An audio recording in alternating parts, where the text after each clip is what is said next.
So we've just seen 3 Ebbings outside of Billboard, Missouri. No, it's Ebbing outside 3 Missouris. Billboards. Missouri outside 3 Ebbings. 3 Ebbings, Billboards outside of 3 Missouris. Missouri and Ebbing, 3 Billboard. 3 Billboard, 1 Missouri.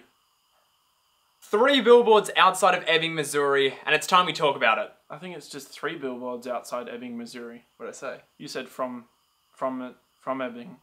3 billboards outside Ebbing, Missouri, and it's time that we talk about it. Why don't you put that on your Good Morning Missouri fucking wake up broadcast, bitch? So this is the latest film from McDonagh, who directed 7 Psychopaths and In Bruges. It stars Frances McDormand, Woody Harrelson, Sam Rockwell, Peter Dinklage. We've also got Lucas Hedges in there, and there's a lot of people in this. There's a lot of people in this cast. And basically, the synopsis of the film, I will keep this super limited because the less you know about this movie, the better. We didn't actually watch a trailer for it specifically before the movie came out because we knew it was going to be good. We didn't want to say much. Basically, all you need to know is that Frances McDormand's character, her daughter, was raped and murdered, and the person who did it was never found. So there's 3 billboards outside Ebbing, Missouri, and she puts up these basically like signs like calling out the police department saying, why haven't you caught someone yet? Why haven't you arrested anyone? Why has nothing been done? And it slowly sends our central characters and kind of the town as a whole into a bit of a spiral where all these kind of tensions start to rise, and it just creates an absolutely spectacular movie. We were absolutely floored by how good this movie was. I think it's probably the longest I've heard anyone at the Venice Film Festival clap for after a movie. Like, the audience really loved this. Bloody gobsmacked, I tell you. Bloody gobsmacked. This film just, I mean, it all comes from the script. And I think that's where we've got to start, because even in the press conference, all the actors and actresses said that it all comes from the script. You know, their characters are that good because of Martin's script. And that is just well done, because you will watch this film and you will know once you finish it why it is so good, because it is just one of those perfect scripts. There really is, its characters are so clear, the journey they go through is so powerful. You can really see that everything is built from it, down to like the way the film is directed, down to the way scenes are shot. It goes through all these fantastic twists and turns for the characters, where it's one of those films where you see them, all the characters start at one point and by the end of it they're at a very different point.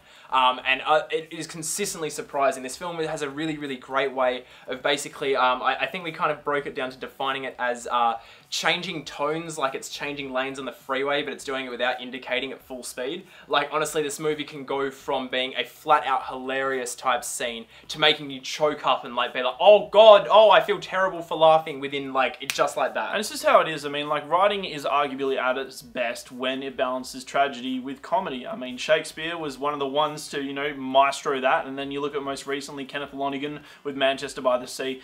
Balancing those two just makes for an incredible cinema experience. I mean, there's so much you can do with it, and Martin McDonagh is known for his real dark, satirical humour as well, and here it's just, it's in full motion, and he's got probably one of his most realistic stories so far, because it is quite grounded. But god damn, when he's mixing this humour with some of the darkest things you've seen in films, it just works. It just works so well. This is the kind of movie that really keeps the audience on their toes, and I think this movie's kind of, the real deal here is that it's supposed to be entertaining. This is kind of one of those almost Tarantino-esque type scripts like that really kind of works with, as you said, balancing those two things. But it is really, really dense entertainment that has a really kind of, I guess, focused message. It's got really focused themes that are really clear for the audience to pick up. And also the character motivations are so well kind of laid out that you can kind of see everything bleed out of them. And we've got to just go to performances now, because obviously we're going to start with Frances McDormand. This is, I go as far as saying this is the best work I've seen her do. This was stunning. Yeah, I mean, like she said in the conference, it's her character from Fargo, but grown up. Yeah, like 20 years later. Yeah, and I mean, like, that's just a testament, because, you know, everyone kind of knows her as Marge from Fargo, and that's considered her best performance, and she's just an incredible actress, and here she's absolutely a hard shines.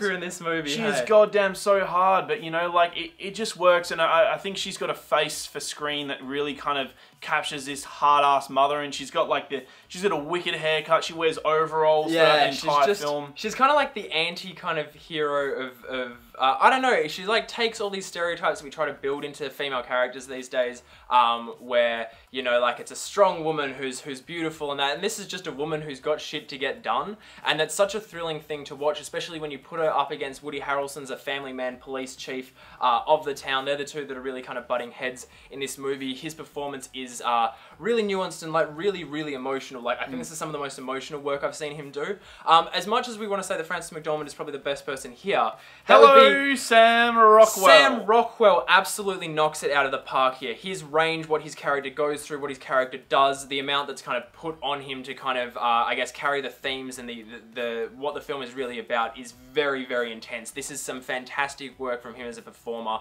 I was floored by it. Yeah, what a character. It's just absolutely amazing. I think I think it's almost known by everyone that Sam Rockwell is such an incredible actor, but he's so incredibly underrated. So I don't understand why that still makes him underrated. But hey, anyway, like, he's just fantastic here, and I'm sure he's going to get a lot of awards contention. And out of every actor out there, he's the one that deserves it the most, because people just don't know his name. People just don't know Sam Rockwell. Nice to hear people hear about Sam Rockwell, and this is a beautiful character. I think, you know, the other thing that's really interesting about his character is he's kind of the lead of the film, and he's the one that gets the full story arc. Like, he gets the full character arc. Everyone has a character arc here, and they have the journey they go on. Everyone has a character arc here, even the minor characters. Literally, we love that type of stuff. Yeah, it's fantastic to watch, but Rockwell's journey is just, it's vicious. I mean, like, he goes just, you love him, you hate him, you feel so much for him, and I just, God, what a time. And this is, again, another movie that we could tell was going to be absolutely excellent from the way it started.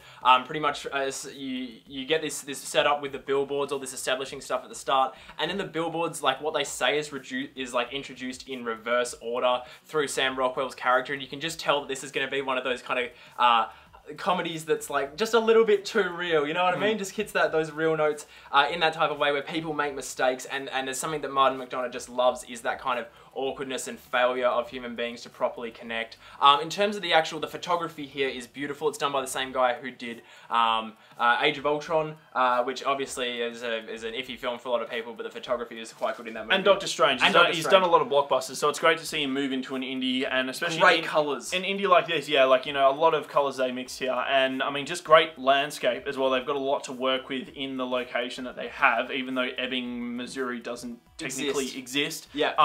But like, yeah, it's a great location, and they really make the most of it. They make you feel the town, the environments in which they're surrounded by, and that just affects the characters overall. And a lot of that comes from the music as well here, which is by Carter Burwell. Obviously, he absolutely floored us with his score for Carol. He's also done some work for the Coens in the past. He just kind of fits this world perfectly. The soundtrack goes to some really fantastic places. And I think in terms of this film, the visual direction isn't overly lavish. It's just very character focused, but there are some definite flourishes and a lot of focus in terms of building a style and aesthetic for this movie that just kind of makes it feel real and organic in that kind of awkward humor type way. And just completely seamless as well. I mean, like, we get some nice imagery. Everything's really well lit because of the cinematographer, but like, especially when Martin McDonagh decides to move the camera as well, it just, I mean, it aids the scene. There's some exciting stuff happening. It adds tension, and I mean, like, bare minimum from a director, if he's doing that, then he's doing his job. So it's a good time. Across the board, every single part of this movie is excellent. It really is just one of the best films we've seen at this festival, one of the best films we've seen